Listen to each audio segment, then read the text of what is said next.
précédemment. Le général m'a informé que le camp de Nancy venait de perdre son infirmier. Comme nous sommes la brigade de terre la plus proche, j'ai besoin que vous y alliez quelque temps là-bas en remplacement. Tu entends quoi par quelque temps ? C'est vraiment l'histoire de quelques jours. Eh bien, pour tout vous dire, ça fait depuis quelques jours qu'on vous soupçonne de ne pas être un homme. Non mais c'est une blague. Il ne m'a même pas laissé entrer ce bouffon. Alors oui, c'est pour ça que j'ai pris une allure d'homme. C'est pour passer inaperçu. Et personne n'a remarqué que t'étais une femme ? À part moi, Gérard et Michel.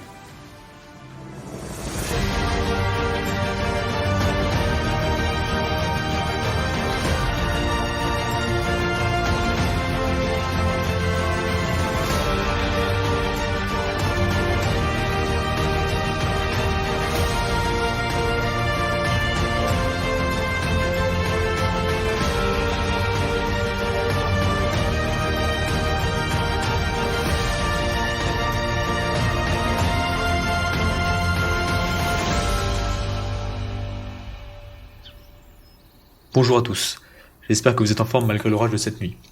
J'ai une annonce qui nous est parvenue depuis la radio ce matin. La Pologne, qui est envahie par l'ennemi depuis le 1er septembre, est en passe d'être occupée. Varsovie a en effet capitulé après de très nombreux bombardements depuis presque un mois. La nouvelle n'a pas été officialisée, mais elle le sera demain ou en fin de semaine au plus tard. Si je vous dis cela, c'est pour que vous soyez encore plus vigilants.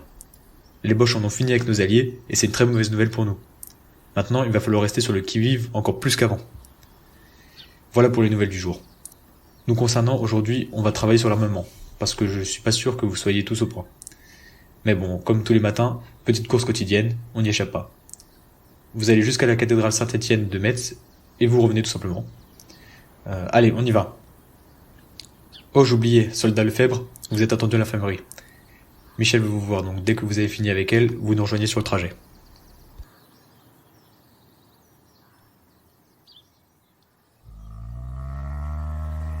Dis donc, elle est pas commode ta vache. Elle s'est levée de la patte gauche ou bien ? Oh, tu sais, c'est surtout la vache de Léon. Pourquoi est-ce qu'il l'a appelée Rosette d'ailleurs ? Je sais pas. Il aimait bien ce nom et franchement, ça lui va bien. Ouais, enfin, c'est comme si t'appelais un cochon langue de bœuf. Ou Napoléon. Pourquoi Napoléon ? T'as jamais entendu cette histoire ? Non, raconte. Non, c'est juste que t'as pas le droit d'appeler ton cochon Napoléon. Tu te fous de moi là ? Non, même pas en plus. Ça date du petit caporal du siècle dernier. C'est ma mère qui m'avait raconté ça. Une histoire qui dit que comme le cochon c'est sale, eh ben ça ne pouvait pas porter son nom. Un truc bien con encore. Exactement. Du coup, pour revenir à la traite, j'ai bien réussi à tirer 5 bons litres. Bon bah, c'est un bon jour alors. Je te laisse les mettre en bouteille. Et t'en prends 2 pour toi. Je crois que j'ai bien fait de prendre mes journées de congé pour faire un petit stage à la ferme. Oh, comme si tu ne connaissais rien du métier. Peu de choses en tout cas, je suis resté souvent bien au chaud dans mon bar moi. Retour aux sources alors. Ceci dit, t'as pas peur que Arsène le prenne mal, qu'il te remplace ? Il est un peu payé pour ça donc il fait son travail. D'accord, et bien notre travail aujourd'hui, on a un petit carré de petits ronds qui n'attend que d'être récolté. C'est tout ? Ah bah... On n'est pas en été, donc là globalement il nous reste quelques plantations à récupérer, mais plus grand chose. Je me doute bien.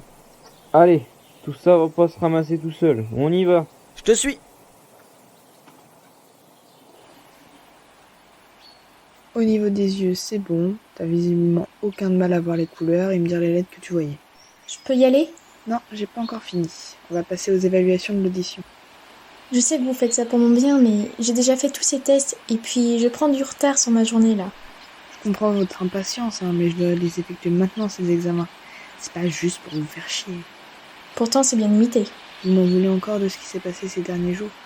Je sais pas, vous feriez quoi vous, si une inconnue venait espionner vos affaires dans le but de trouver des renseignements sur vous ? Je suis sincèrement désolée. Vous ne répondez pas à ma question. Je sais que je suis en tort. Je suis pas franchement fière de ce coup-là. D'un autre côté, j'aurais dû vous dire que j'étais une femme, et pas un homme. Ça n'aurait pas fait autant d'histoire. Le seul truc gênant avec ça, c'est qu'on doit refaire toute la visite médicale, mais ça fait rien. Gérard et Léon, ils vont certainement en pratiquer à Nancy. Vous avez eu des nouvelles d'eux ? Non, pas depuis qu'ils sont partis ce matin. Mais en même temps, ils ont pas eu d'autre choix que d'y aller à pied. Jusqu'à Nancy ? Mais c'est super loin. Ils ont estimé une demi-journée de route pour y aller. Oh la vache. Normalement, on pourra les rejoindre, mais je suis même pas sûre de ça.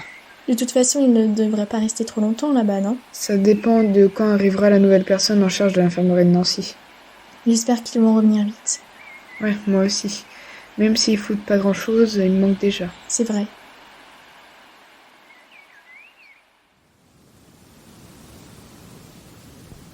Tu mets où ton panier une fois qu'il est plein? Mets-le sur le côté, t'embête pas avec ça. Voilà. T'es un vrai gosse en fait, faut tout t'expliquer. Bah j'ai peur de faire mal ou de bousculer des habitudes, tu vois. T'en fais pas, c'est à la bonne franquette ici. Pas de chichi. Pas comme chez les militaires de Rennes, tu veux dire. Oh, je te rassure, c'est comme ça partout. Ah oui, les bons souvenirs de 14. C'est vrai que ma base militaire, ça me fait un petit retour en arrière. Mais pourquoi t'as voulu y retourner? Je te l'avais pas dit. Tu m'as juste dit que t'avais fait un genre de petite mission à accomplir, mais c'est tout. En fait, c'est plutôt Léon qui était en mission. À sa mort, Josette avait laissé une lettre pour sa fille qui était partie à l'armée. Et comme il a vu le coup de la guerre venir, il s'était dit que c'était une bonne idée de tenter de retrouver Géraldine. Et il a retrouvé? Oui, mais maintenant elle s'appelle Catherine. Mais oui, il a réussi, quoi. Je trouve ça fou. Je dois bien avouer que c'est un énorme coup de bol quand même. Bah plutôt, oui. Mais du coup, tu comptes rester à la caserne? Pourquoi tu me demandes? Ah non, c'est pas du tout pour savoir quand est-ce que tu reviens au bar. Ça c'est comme tu veux. Disons que je suis bien à Rennes. Même si je me plaisais bien au bar, maintenant tu as Arsène, c'est pas grave. Ouais, on peut pas dire que vous soyez meilleurs amis. J'ai pas vraiment compris pourquoi il Mais m'a c'est quoi, agressé ces la conneries, semaine le dernière. truc Mais bon, il est jeune. Ça doit lui démanger à l'entrejambe. Sûrement, oui.